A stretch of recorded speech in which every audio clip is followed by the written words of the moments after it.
guys, this is Nandini at Surviving Medical School 101 and today we're going to be talking about adjusting to college life as a medical student, the paradox. So before we go on to the adjusting part of the video, I would like to address what this paradox is. What is so paradoxical about medical school? Well, the paradox lies within the set of cliches accompanying college life as opposed to med school. College life is supposed to give you a lot of free time. You're supposed to have time to pursue all your hobbies, very minimal study burden, you can bunk all the classes that you want, have a very happening social life, and so on and so forth. Whereas medical school is accompanied by a set of cliches that's completely 180 degree from those. You're supposed to have absolutely no free time, forget pursuing your hobbies. Most medical students are said to be sleep deprived, humongous study burden, no bunking classes, absolutely no social life.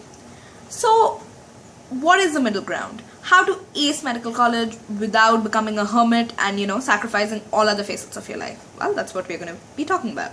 So the first thing that I would want to talk about is one of the most important and most talked about aspect of a med student's life. That's the study burden. Now, I'll be honest with you guys. Yes, the study burden is humongous. But is it impossible? No. I think the trick to conquering this huge course load that we have in such a short time is being consistent. Set a timetable and stick to it. Do not cheat yourself. If you've put 2 hours of studying regularly every day, then make sure you get that done. Make sure you get the day's work done. Do not give yourself excuses and, like today was so long, or I need a break, or, it's okay to take a day off. Out of 24 hours, 2 hours of studying, it's not really that big of a deal. I mean, you can take a power nap, refresh yourself, whatever it is, but be consistent and do not cheat yourself. Another small thing that I'd like to point out here is that while there are no shortcuts to success, make sure that you prioritize. Now, the thing with the course of medical school is that every topic, every subtopic that you read is humongous in itself. Suppose you're reading cardiovascular systems physiology. Well, you can read pages and pages and pages and, refer to a gazillion books. But make sure that you don't do that. You need to learn a certain extent. You don't need to do a PhD on CVS physiology. You need to learn the basics because there is a lot more that you still need to learn. If you've completed your syllabus and then you still have time left, yes, go on, read extra references. I mean, kudos to you. But my advice would be that first complete your syllabus instead of, dwelling absolutely deep into every topic, because you are going to be studying that in subsequent years. Right now, in first year specifically, you have to study the normal. You have to study the normal physiology. Do not jump into, too much into like the diseases, the details. You will be learning that.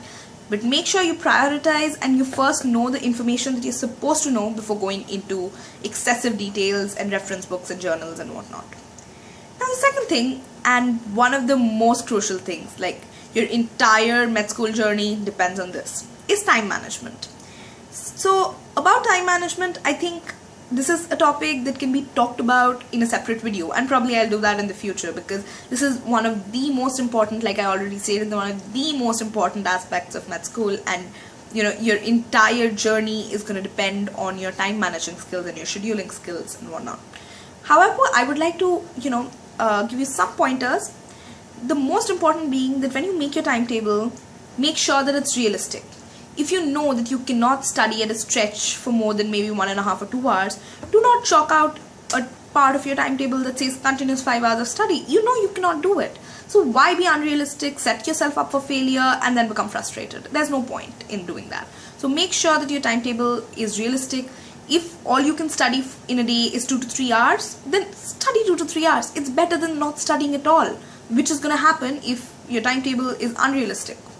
Also, make sure that you take breaks, and the most important thing is that whatever timetable that you make, it can be, a relatively relaxed timetable, it can be really jam-packed timetable, whatever it is that you make sure you follow it. Now, it's very easy to make a timetable. I think I have seen all of my friends, everyone has made 4, 5, 6, 7, 8, 9 timetables in their first year. They made one, it didn't work, they made another, it didn't work. I made so many. But I think the most important thing is not making the timetable, it's following it.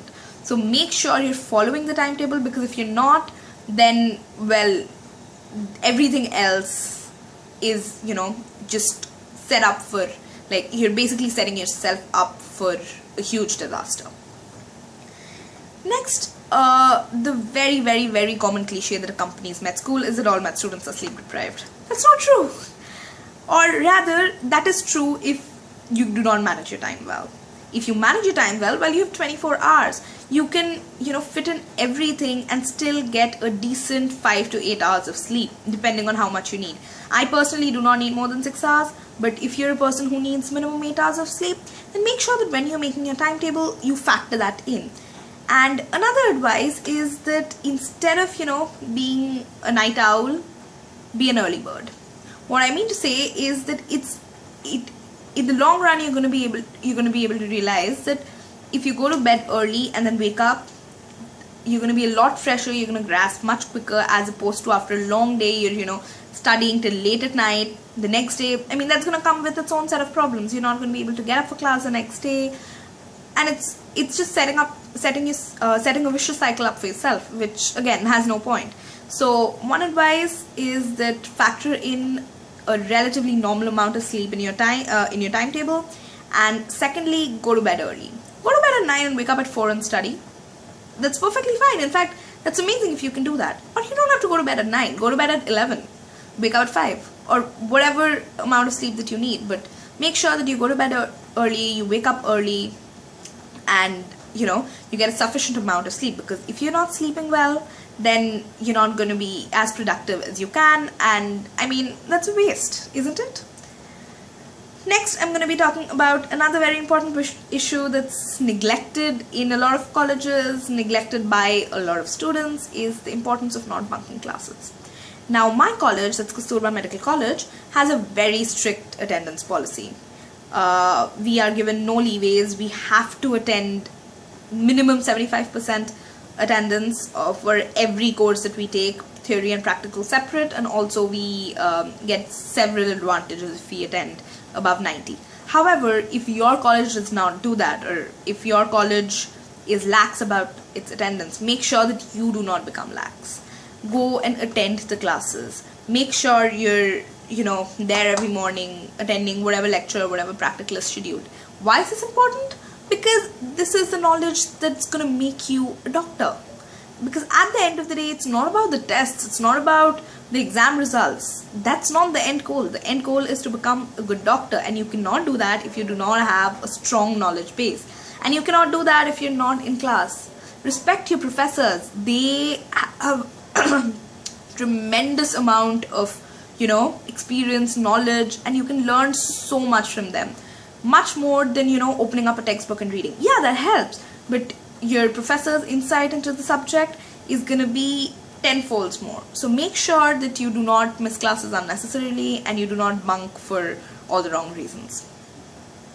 Now, one more aspect that I would like to point out is that a lot of people believe that med students do nothing but study all day. Again, that goes down to not having a proper timetable in place and not following your timetable. Because if you do, then you're going to see that you have enough time to follow 1 or 2 hobbies. So make sure that you take out time for hobbies, because if you don't, then in the long run you're going to burn out. Realize that med school is a very long journey, and it's not the end. There is grad school after that. You have a long way to go. This is just the start of your journey as a doctor. So do not burn yourself out. Pick up a hobby. It can be anything. It can be gymming for, if you're a sporty person, gymming, swimming, whatever. Or, if you're artistic, then take out time for your art and craft. If you like to read, then take out time every day to, read. It can be any hobby, whatever makes you happy, whatever is a stress buster. One of my friends, she cooks. That's a stress buster for her. Well, that's amazing. I mean, anything. It doesn't matter what the said hobby is. Make sure you take out time for things that you like to do. I do not mean waste time. I do not mean that, sit on your bed or sit on your couch and, just while away your time doing nothing. Be productive. Take your time out for things that you enjoy doing, things that calm you down, things that are a stress buster, because this is going to ensure that you do not burn out and you're, consistently productive, which is immensely important. Also, the last cliche, and I think one of the most asked questions the most asked question by freshers when they come in is that what kind of a social life can you expect? Are you supposed to, become a hermit, just sit in your room, study all day, or do you have time to go out, have fun? Well, honestly, my take on it is that I would not advise. Personally, I don't think that going out partying every day is the right approach. Not only is it going to be a humongous distraction and a wastage of time in the long run, also you're going to face consequences of it the next day, which is going to lead to wasting of more time and going to be counterproductive to your purpose right now, which is excelling in med school. However, does that mean that you become a hermit? No.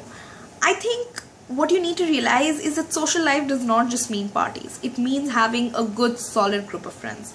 So make friends with like-minded people. If you're, a high achiever, if you're an ambitious person, do not become best friends with the slacker of the class. Realize that, you need to hang out with people of your caliber, or rather, who are very like-minded and think the same way, work the same way. For example, my set of friends are, they're all, I guess all medical students are nerds, but they like to study, we discuss, we have fun, we chill out, we have fun, we enjoy, but at the same time, we do not lose focus. So I think one of the things that helped make the first year of med school relatively smooth sailing for me was that my set of friends, or my group of friends, were not a distraction to me, but rather, they aided me in my journey to become a doctor. So make sure that you choose your friends wisely. Do not, look out to be a part of the cool club or it group or whatever. Very honestly, there's no such thing in med school, but if there is in your batch, do not at any cost lose focus or, lose sight of what is going to be really important at the end of the day, which is becoming a good doctor. So I guess that's it. Medical school is a lot of work, it's loads of stress and pressure. However, if you can manage your time properly, get enough amount of sleep, you're content, you're passionate about what you're doing, then I guess personally for me, even on the worst days, on the hardest nights when I felt like I really couldn't go on, because you're gonna have days like that, even on those days there's nothing else that I'd rather be doing but this. So if you have that passion, if you have the drive to succeed, the ambition, I think you're gonna be able to chalk out a path for yourself. So your medical journey is gonna be a roller coaster. You should expect the unexpected, and like some wise person had once said, smooth rides make for a boring story. A little calamity, now that's worth talking about. Well, all the best, and do not forget to share your experiences with me, and if you have any thoughts or comments, leave them down in the comment section below. I'll see you again next time.